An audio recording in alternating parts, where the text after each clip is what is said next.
تو اس نے کہا گوتم بدھ نے کہ مجھے جہاں تک معلوم ہوتا ہے جس طرح تو میرا انندا ہے اسی طرح وہ مائتریا کا بھی ایک خادم ہوگا جو اسے کندھوں پر بٹھا کر کے ایک غار تک لے جائے گا. اور دوسرے کچھ الفاظ میں اس کی تشریح بعض لوگوں نے کہا وہ حضرت انس رضی اللہ تعالیٰ عنہ جو حضور صلی اللہ علیہ وسلم کے خادم تھے, ہمیشہ حضور کے ساتھ رہتے تھے, ہر جنگ میں حضور کے ساتھ تھے, ڈیفنس کے لیے رہتے تھے حضرت انس رضی اللہ تعالیٰ عنہ. بہرحال اس نے پھر پوچھا انندا نے گوتم بدھ سے کہ بدھا اس کی اور کچھ نشانیاں بتاؤ کہ جب وہ آئے گا تو کیسا ہوگا.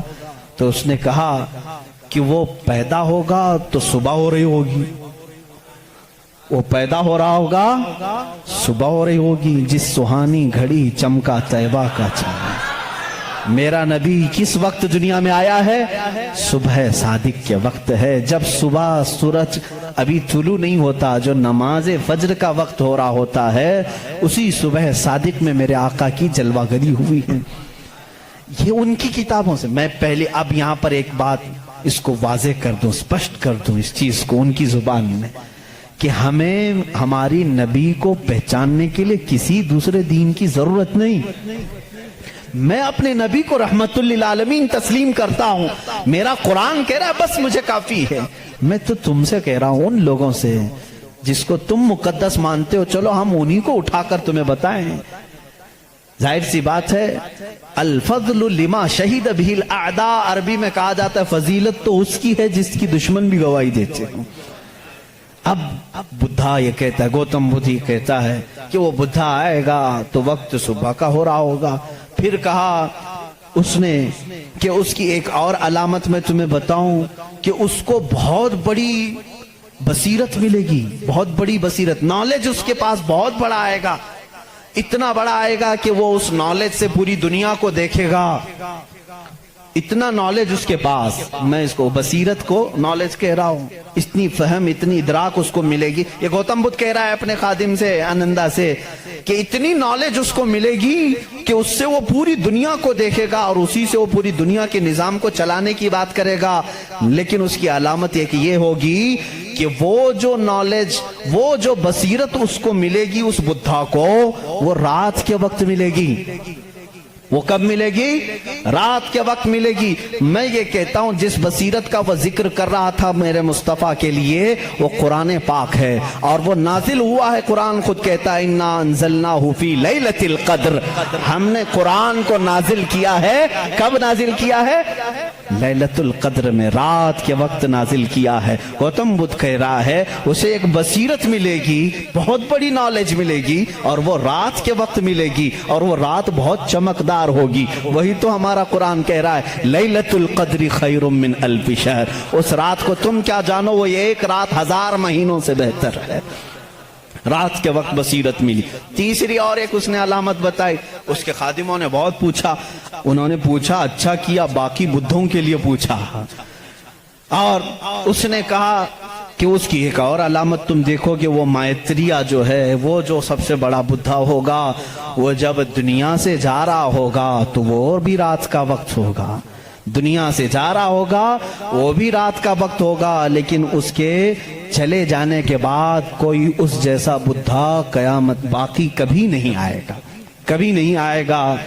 اور اس رات اندھیرا ہوگا.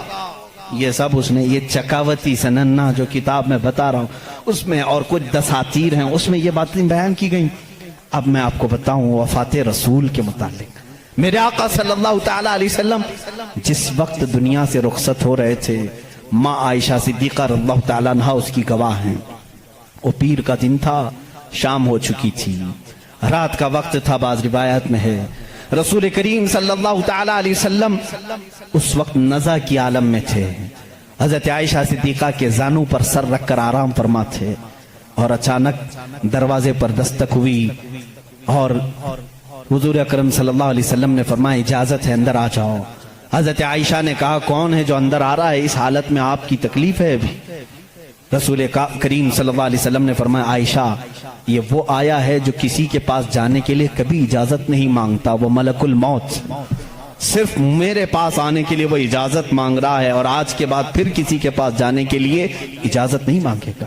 میں نے اجازت دے دی، ملک الموت آئے، رسول کریم صلی اللہ تعالی علیہ وسلم کی روح پاک کو نکالا، رب اعلیٰ کے پاس لے گئے۔ یہ حضور کی وفات کے آخری اوقات، وہ بڑے غمگین ہیں، میں پھر جذبات میں ڈوب جاؤں گا۔ حضور اکرم صلی اللہ تعالی علیہ وسلم جب وفات پائے، حضرت عائشہ صدیقہ رضی اللہ تعالیٰ عنہا کو خبر ہی نہیں تھی اس چیز کی، وہ باتیں کرتے ہوئے مصروف تھی۔ حضور اکرم صلی اللہ تعالی علیہ وسلم کے ساتھ باتیں کرنے میں وہ مصروف تھیں۔ اچانک صدیق اکبر رضی اللہ تعالیٰ عنہ حجرے میں داخل ہوئے، اندھیرا تھا۔ حضور اکرم صلی اللہ علیہ وسلم کے جسم اقدس کے پاس جیسی آئے، حضرت صدیق اکبر نے محسوس کر لیا کہ اللہ کے آخری رسول اب دنیا سے پردہ فرما چکے۔ آپ اپنے آنسوؤں کو ضبط نہ کر سکے، آپ نے انا للہ پڑھا اور سیدھے میرے آقا کے ماتھے کو بوسا دیا، اور اس کے بعد روتی ہوئی آنکھوں سے صدیق اکبر نے کہا واللہ لن یجمع الموتین، اللہ کی قسم اب اللہ تعالیٰ دوسری موت کبھی آپ پر نہیں لائے گا۔ ایک موت آنی تھی وہ آ گئی، اے رسول اب دوسری موت کبھی نہیں آئے گی۔ حضرت عائشہ نے یہ سن کر کے فوراً استعجاب کا اظہار کیا۔